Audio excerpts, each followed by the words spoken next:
Ça va? Hein? Ça marche? Ok. Ça va, nous parlons de la lecture de la Bible. Nous disons bien la lecture de la Bible nous donne la connaissance historique, la connaissance chronologique. Et c'est cette connaissance historique et la connaissance chronologique que le Saint-Esprit va utiliser pour nous donner la connaissance spirituelle. Mais autre chose, la lecture de la Bible nous connecte aux têtes de ceux qui sont morts. Ça veut dire, si tu veux réfléchir comme Moïse, il suffit tout simplement de lire les livres de Moïse. Puisque Moïse est déjà mort, mais jusqu'à aujourd'hui, tu peux réfléchir comme lui. Si tu veux réfléchir comme l'apôtre Paul, tu veux réfléchir comme l'apôtre Pierre, il suffit tout simplement de lire les livres de l'apôtre Pierre. Dès que tu lis les livres de l'apôtre Pierre, alors tu peux réfléchir comme lui. Et si vous comprenez bien, aujourd'hui le monde est dirigé par le monde. Le monde est dirigé par le monde. Et si nous allons à l'église, nous allons à l'école, c'est pour aller étudier ce que les morts nous ont laissé. Aujourd'hui, Pythagore n'existe plus, mais nous continuons à étudier ce que Pythagore a écrit.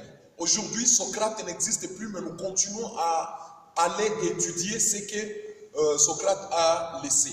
Donc, c'est pour dire tout simplement que le monde aujourd'hui, que ce soit le monde politique, que ce soit le monde spirituel, le monde religieux, le monde est dirigé par ceux qui sont morts.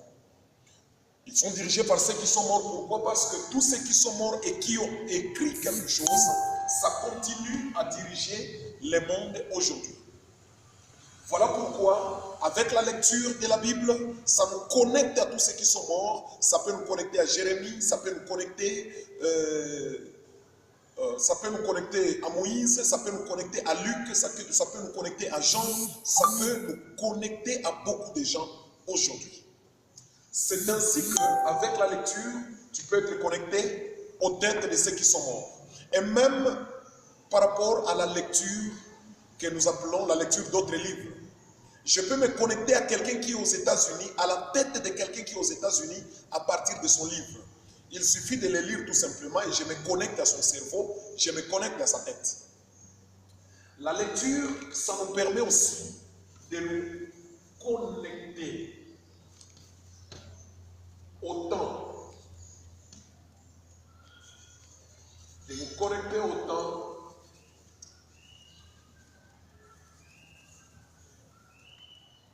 Au temps qui nous ont dévancés. Au temps plutôt qui nous a dévancés.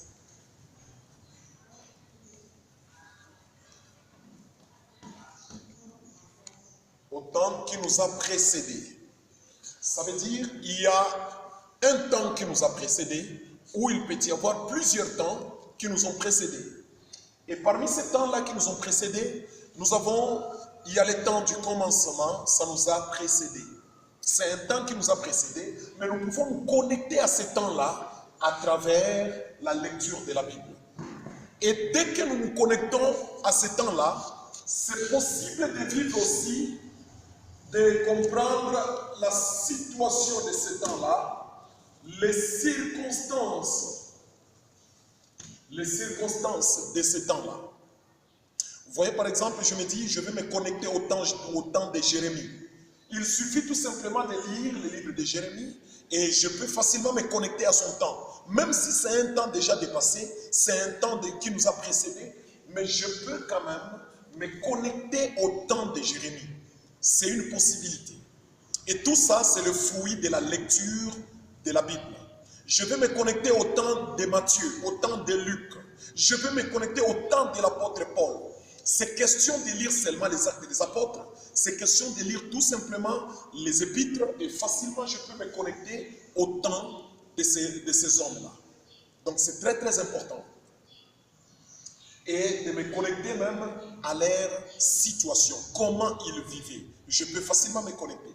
Voilà pourquoi la lecture de la Bible, elle est très importante et pour nous et pour nos enfants. Et pour nos églises. Ça veut dire, tout celui qui dit qu'il doit suivre Dieu, tu dois faire la lecture de la parole de Dieu. maintenant, là, on peut m'aider à effacer, s'il vous plaît. Et maintenant, en rapport avec la lecture, il y a quelque chose que nous devons comprendre. Pour ce qui concerne la lecture, je vais vous parler de deux sortes de lecture. Il y en a plusieurs, mais à notre niveau, au niveau où nous sommes maintenant, nous parlons sur deux sortes de lecture. Un, je vais parler sur la lecture simple. C'est la première dimension, c'est le premier niveau de lecture. Je parle bien de la lecture simple. La lecture simple. Parlant de la lecture simple, c'est la lecture que je fais de Genèse jusqu'à Apocalypse. Là, c'est la lecture simple. Je parle bien de la lecture simple.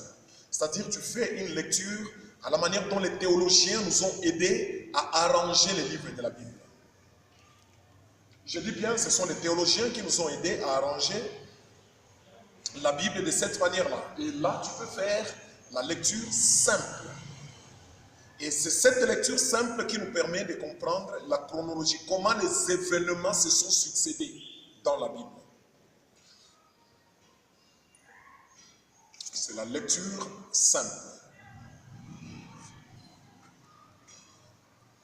Et pour tout celui qui est en train de nous suivre dans cette vidéo, j'aimerais lui dire que nous sommes à l'école Chandelier. Si tu as besoin de venir aussi étudier, nous sommes à Goma. Nous sommes basés à Goma.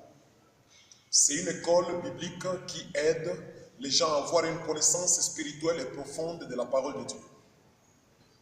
Alors, dans cette lecture, la lecture biblique simple, elle nous permet de connaître et de comprendre les pas dans la vie chrétienne. Je répète bien, les pas ou bien la marche dans la vie chrétienne.